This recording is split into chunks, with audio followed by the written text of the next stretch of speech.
Yesterday we tell you small intestine is the important for digestion. So I repeat this topic: small intestine.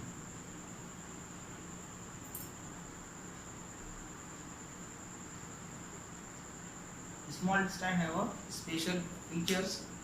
Number one, small intestine is the longest tube-like structure, okay, which is 6 to 6.5 meter long of alimentary canal. Okay, it's a wide-like structure, and small intestine also is the narrow shape. Today I told you also. Okay, so most important thing of the small intestine is the absorption, for the absorption, digestion and absorption. Now question will arise, how digestion in small intestine is complete. Okay, so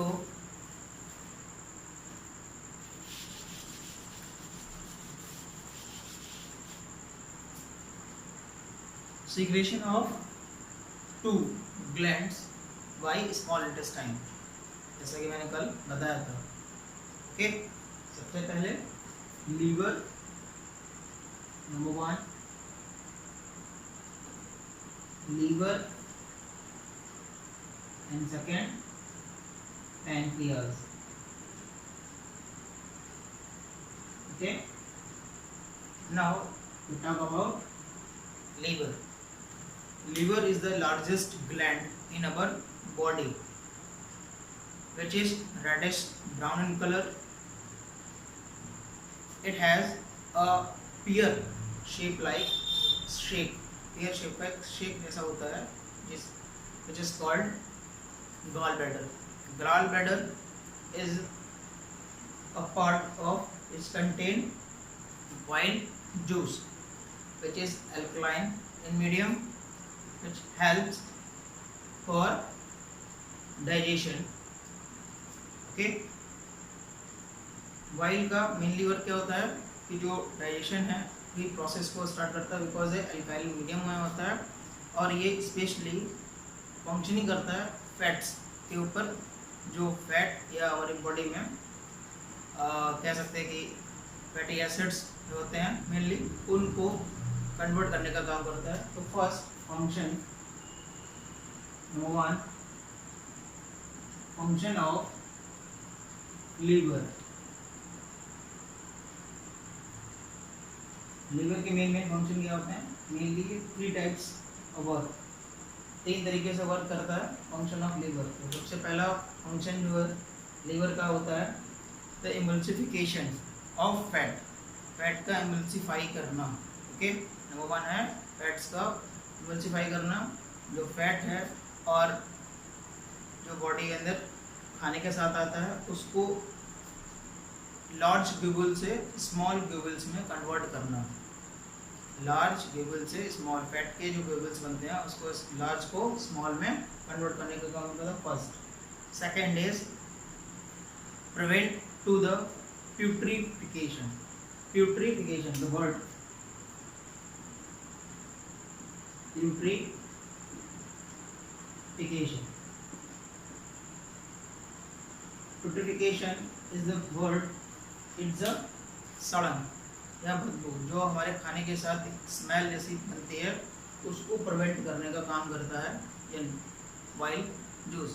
And the third one is the secretion of pancreatic juice to provide a medium for acidic medium.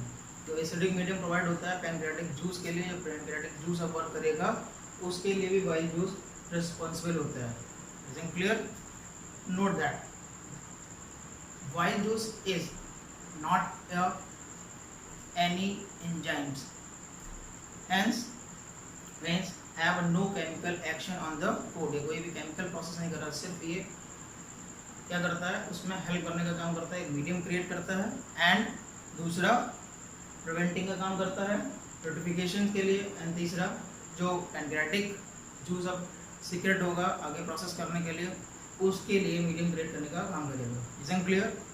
Okay, now the pancreas.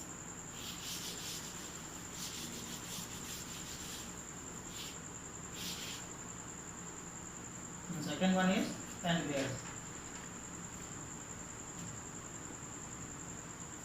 Pancreas is also the second largest gland in our body. It is also called heterocrine gland. कौन सी gland? Heterocrine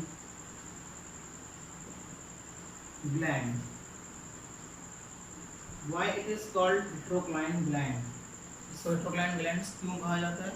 because इसका जो nature endocrine इसलिए कहा जाता है कि our body have a endocrine system. हमारी body में एक एंडोक्राइन सिस्टम होता है, वो एंडोक्राइन सिस्टम अटैच्ड होता है, कंट्रोल्ड होता है ब्रेन के through. But pancreas specially work करती है जब भी फूड आएगा और फूड आने के बाद एक अपना जूस सिक्रेशन करेगा, उसको डाइजेशन प्रोसेस में करेगा, तो ये सेल्फ अपनी प्रोसेस खुद से स्टार्ट कर देता है because any endocrine system. Is it clear? So it's called heterocrine gland. Okay. Next, the pancreas is already the secret the enzymes. Number one, trypsin. 3 types of enzyme mainly. The pancreas is secreted. Number one, trypsin.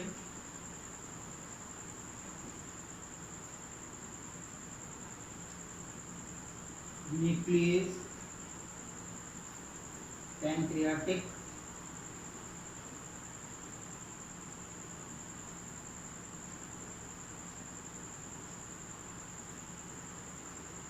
lipase, and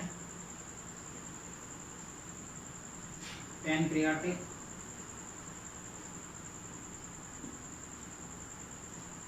amylase. These 3 type enzymes mainly secreted by pancreas.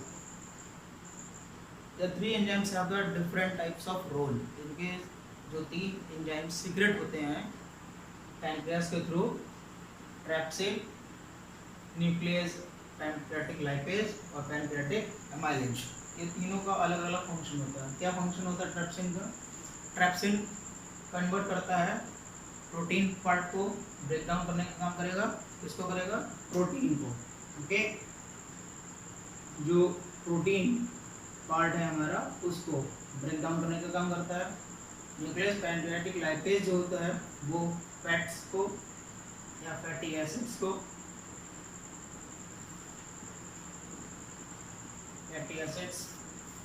के through work करेगा। Clear? And pancreatic amylase ये glucose को convert करने का काम करेगा, उसको break down करने का काम करेगा, या जो इमल्सिफाइड होता है उसको काम करेगा। Clear that?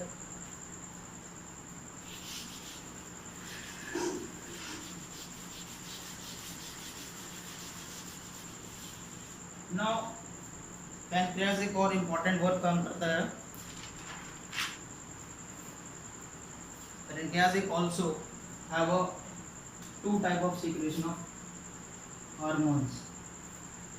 2 तरीके के हार्मोन का सिक्रेशन करता है पैनक्रियास। एक होता है insulin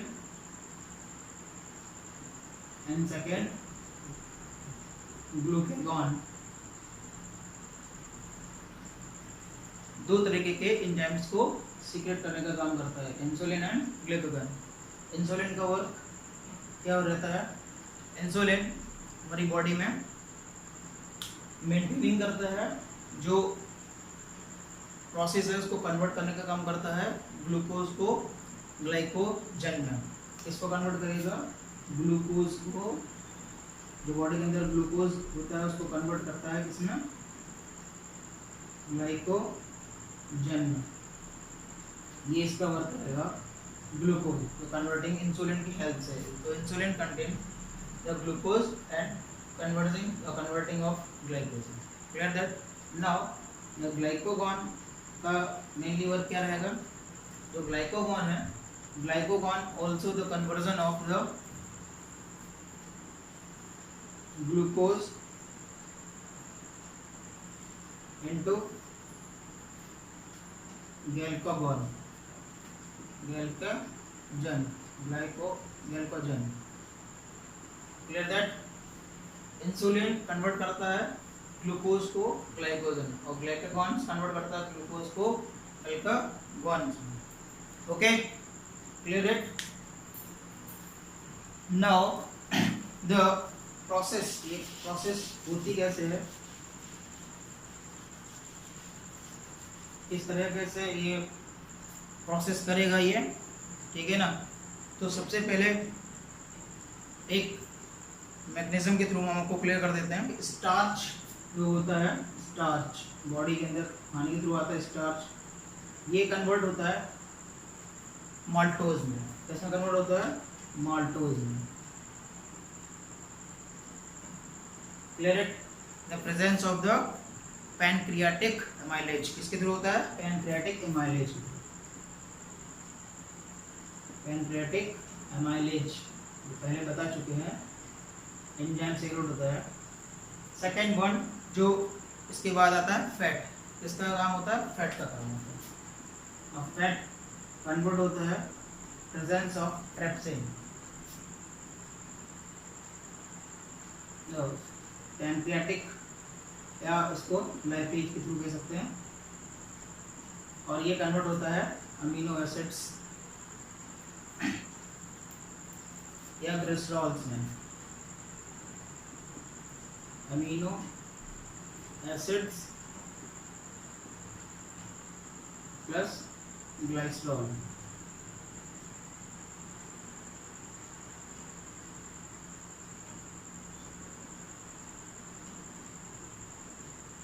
okay, amino acid glycerol या कभी कभार फॉर्म करेगा ये ग्लूकोज के फॉर्म में, ये ग्लूकोज भी फॉर्म हो सकता है यहाँ पे, ग्लूकोज। स्टार्च पैनक्रियाटिक एमाइलेज के प्रेजेंस में माल्टोज में कन्वर्ट होता है। फैट लाइपेज में अमीनो एसिड्स या ग्लूकोज प्लस ग्लिसरॉल्स के टाइप का होता है अमीनो एसिड्स, नाउ कभी कभार इसकी वजह से। नाउ जो प्रोटीन होता है, इसके बाद थर्ड स्टेप है प्रोटीन। ट्रैप्सिन की प्रेजेंस में प्रोटीन, ट्रैप्सिन की प्रेजेंस में पेप्टाइड, पेप्टाइड्स में कन्वर्ट होगा। क्लियर। इसके बाद अब काम शुरू होता है स्मॉल इंटेस्टाइन, जो पैनक्रियाटिक जूस है, और इंटेस्टाइनल जूस जिसको हम कहते हैं, बॉयल के थ्रू जो लीवर सीक्रेट करेगा। आगे की प्रोसेस इससे स्टार्ट होती है, आगे की जो मैकेनिज्म होती है इसके बाद स्टार्ट होती है, वो ये है।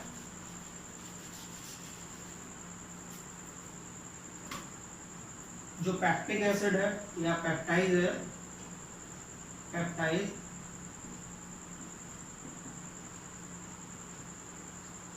ये again presence of the enzymes, जो अब 3 तरीके के मेनली एंजाइम निकलेंगे, इन्वर्टेज, लैक्टेज और maltase. I repeat again, invertase, peptase and lactase. तो अब जो पेप्टाइड है जो उधर बन गया था पहले, वो पेप्टाइड्स अब कन्वर्ट होगा लैक्टेज की प्रेजेंस में या ट्रैप्सिन की मदद से अमीनो एसिड्स में। ट्रैप्सिन या लैक्टेज की मदद से अमीनो एसिड्स में।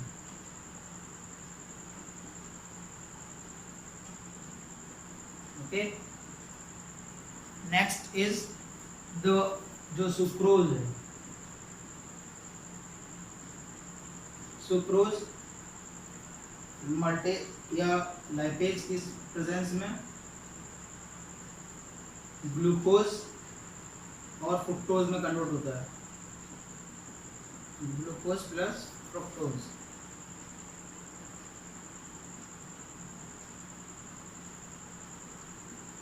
ग्लूकोज एंड फ्रुक्टोज की प्रेजेंस में कन्वर्ट होता है। इसके बाद जो ग्लूकोज है,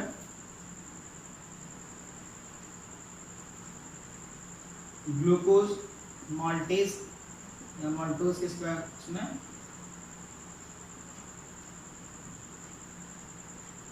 माल्टेज की प्रेजेंस में ग्लूकोज एंड ग्लूकोज में कन्वर्ट होता है, क्लियर है। और उसके बाद माल्टेज, माल्टेज की प्रेजेंस में अगेन ग्लूकोज एंड ग्लाइकोज में कन्वर्ट होगा, clear that.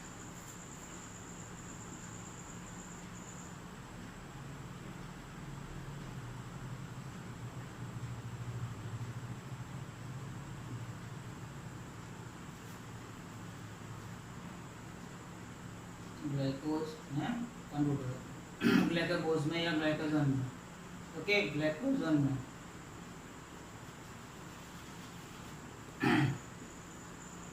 Glycogen, clear it, okay. Now the process of absorption. अब हम एब्जॉर्प्शन प्रोसेस की बात करते हैं।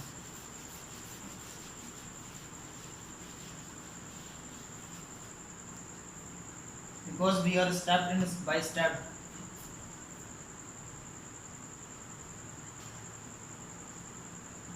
absorption, it's a very important part of this the digestion process. Absorption process होती क्या है? We know that absorption in the small intestine.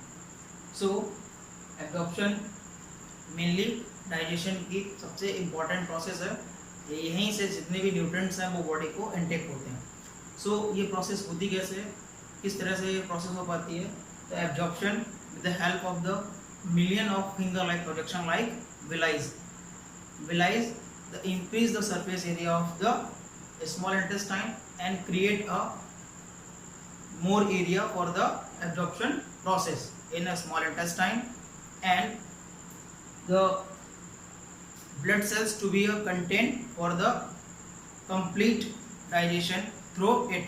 अब क्या होता है कि absorption area विलाइज के थ्रू इंक्रीज हो जाएगा और सरफेस एरिया बढ़ेगा और फिर जो ब्लड सेल्स होती हैं वो इसके साथ जो फूड इंटेक जो डाइजेशन प्रोसेस हुई है उसको डायरेक्टली इंटेक करती हैं और बॉडी को पहुंचा देती हैं to the body. Is it clear that? Now assimilation.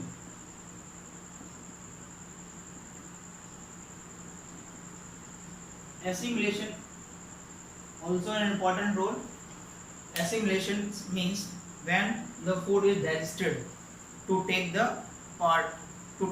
body through respiration. Assimilation वो प्रोसेस होती है जब डाइजेस्टेड फूड बॉडी में हो जाता है, फूड डाइजेस्टेड हो जाता है and take to the body cells, जो बॉडी सेल्स उसको लेना शुरू कर देती हैं with the help of the respiration whenever the oxidation will start through the respiration. अब क्या होता है, जो डाइजेशन कंप्लीट कब हो रहा है, जब ऑक्सीजन इंटेक हो रही है, ऑक्सीडेशन होता है फूड का और फूड कंप्लीटली डाइजेस्ट हो जाता है और ब्लड सेल्स के थ्रू बॉडी पहुंच जाता है।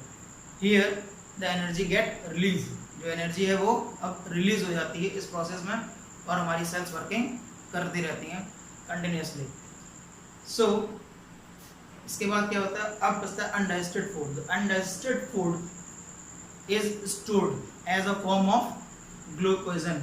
इसके टाइप में ग्लूकोजन के टाइप में where is stored in liver, ये लीवर में जाके स्टोर्ड हो जाता है कंप्लीटली और व्हेनेवर वी रिक्वायर, जब हमको रिक्वायर होती है देन वी यूज इट, तब वो यूज हो जाता है। जैसे suppose we have the long time to be a hunger, अगर हम लॉन्ग टाइम तक हंगर हैं तो जो स्टोर्ड फूड है हमारी बॉडी के अंदर ग्लाइकोजन के टाइप में वो फिर से कन्वर्ट हो जाता है और एनर्जी प्रोवाइड करने का काम करेगा। It's clear.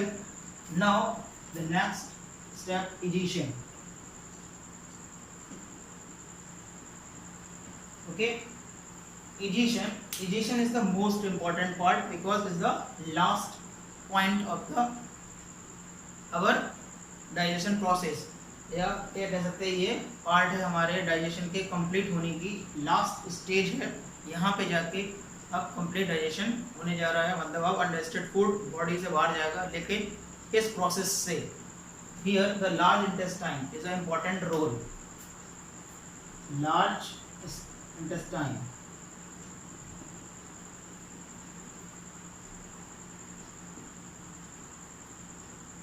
Large intestine functioning कैसे करती है और इसको लार्ज इंटेस्टाइन क्यों कहा जाता है? तो large intestine is approximately 1.5 to 1.8 meter long and 4 to 6 centimeter as in a diameter. Is it clear? इसकी जो लंबाई है, लेंथ जो है वो होती है 1.5 to 1.8 meter long and 4 to 6 centimeter ना डायमीटर के हिसाब से एक लॉन्ग ट्यूब लाइक स्ट्रक्चर है पूरी है। इसका वाइड एरिया होने की वजह से इसको लार्ज इंटेस्टाइन कहा जाता है, but according to small intestine as compare to small intestine is not a large. Okay, लंबाई में उससे छोटी होती है, बट एरिया जो उसकी जो चौड़ाई है, जो वाइडनेस है, उसकी वजह से इसको लार्ज इंटेस्टाइन कहा जाता है। तो large intestines have receive the undigested food, जो अनडाइजेस्टेड फूड पार्ट है इसको रिसीव करने का काम करेगा and reabsorption start from here. अब यहाँ से स्टार्ट होता है रीअब्जॉर्प्शन द वाटर। अब क्या होता है, जो सेमी सॉलिड फूड होता है या सेमी फ्लूइड टाइप का जो अब पेस्ट जैसा बचा रह गया है बॉडी के अंदर, अब यहाँ से रीअब्जॉर्प्शन होता है वाटर का और वाटर इसको रीअब्जॉर्ब करता है। बट वेयर, तो वो कौन से पार्ट होते हैं जहाँ पे स्मॉल इंटेस्टाइन एक कंप्लीट प्रोसेस करती है। Okay,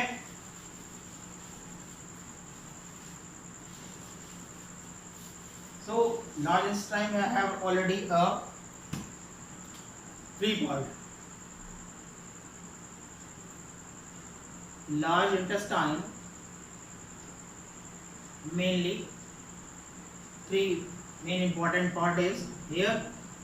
Number one, cecum, colon and rectum. ये लार्ज इंटेस्टाइन में सबसे इम्पोर्टेंट पार्ट है सीकम का। सबसे पहले जो स्टार्ट होता है caecum is a pouch like structure. Pouch समझते हैं, छोटा सा पाउच, पानी जैसा pouch, that is a pouch, that is pouch which is blind attached into the इस ट्यूब। ओके, जो इसकी जो ट्यूब पूरी कंप्लीट हो रही है, एक छोटा सा पाउच जैसा स्ट्रक्चर होता है, शेप जैसा होता है, और ब्लाइंड इसलिए से कहा जाता है कि बिल्कुल कोने में पड़ा रहता है, इसका कोई अपना रोल नहीं होता है, but is stored some food, undigested food. Clear that? जो feces टाइप के रहता है वो उसमें आके स्टोर हो जाता है और ये पड़ा रहता है। Now the important word is colon. Colon is the longest part of this large intestine. जो large intestine है उसका जो colon part है वो सबसे बड़ा पार्ट कहा जाता है, सबसे लंबा पार्ट कहा जाता है, क्योंकि यह फूड यहीं के थ्रू होके निकल के जाएगा आगे और डाइजेस्ट करता है। जो वाटर का एब्जॉर्प्शन है, ये बात हो रही थी, वेयर वाटर कैन रीअब्जॉर्ब, तो यहाँ पे वाटर का एब्जॉर्प्शन होता है कोलोन के थ्रू। Is clear? अब क्या बचता है? बचता है हमारे पास फीसेस या फीसल पार्ट, जो मटेरियल बचता है, वेस्ट मटेरियल जिसको हम कहते हैं। इसके बाद बचेगा हमारे पास वेस्ट मटेरियल।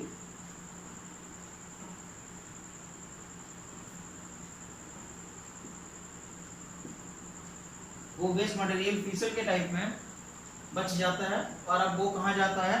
रेक्टम में। अब कहाँ पहुंचेगा वो? रेक्टम पार्ट में पहुंच जाएगा। Clear that?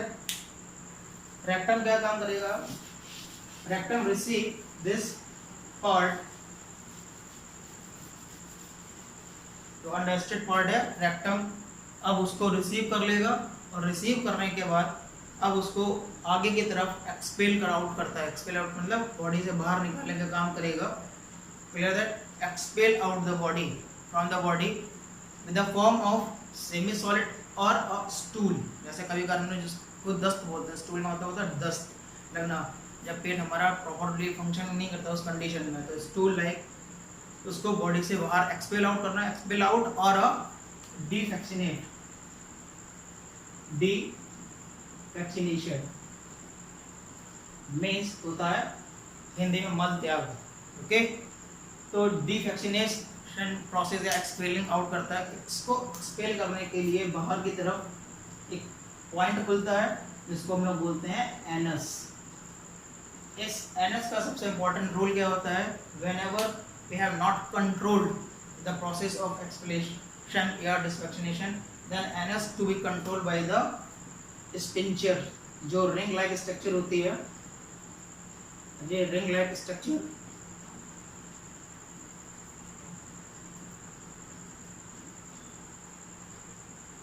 जो रिंग लेग स्ट्रक्चर्स है वो इसको रोकने का काम करेगी, जिसको स्प्लिंचर बोलते हैं, एनल स्पिंचर बोलते हैं। अब वो इस प्रोसेस को कंट्रोल करने का काम करती है। That is clear. Okay, now the dental caries. अब हम बात करते हैं डेंटल कैरीज की।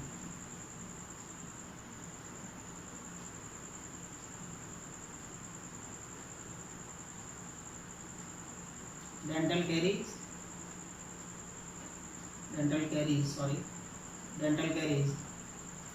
तो डेंटल कैरीज क्या होती है? जब हमारे दांतों में सड़न, गलन या दांतों का खराब होना जिसको कहते हैं, उस प्रोसेस को बोलते हैं डेंटल कैरीज या टूथ डिके। ओके, जब दांत खराब होने शुरू हो जाते हैं, क्यों हो जाते हैं? Because the medium of teeth is to be alkyl type का जब हो जाता है, उस कंडीशन में डेंटल कैरीज बॉडी में स्टार्ट होती है। हमारे टूथ के पार्ट होते हैं जो डेंटल कैरीज का पार्ट है।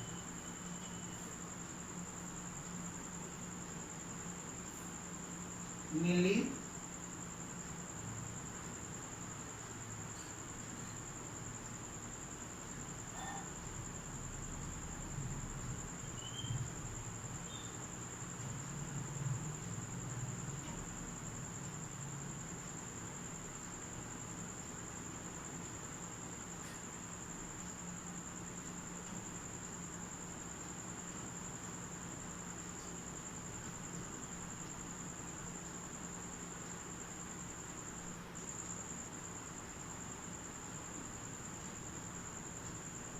ये जो पार्ट है वो इसका पार्ट होता है।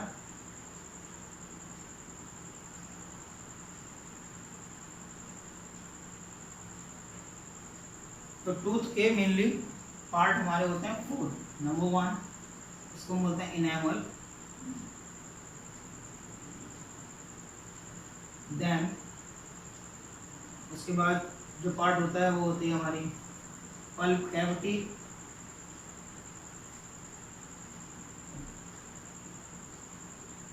पल्प कैविटी,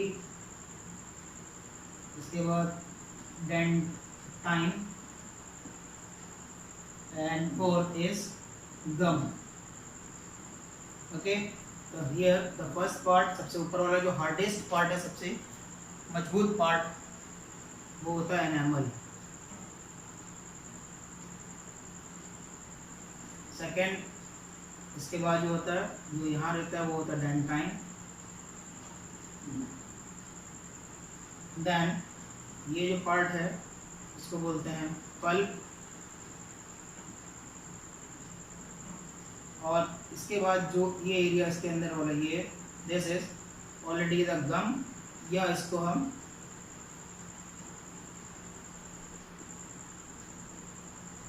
सिट्रम की कहते हैं।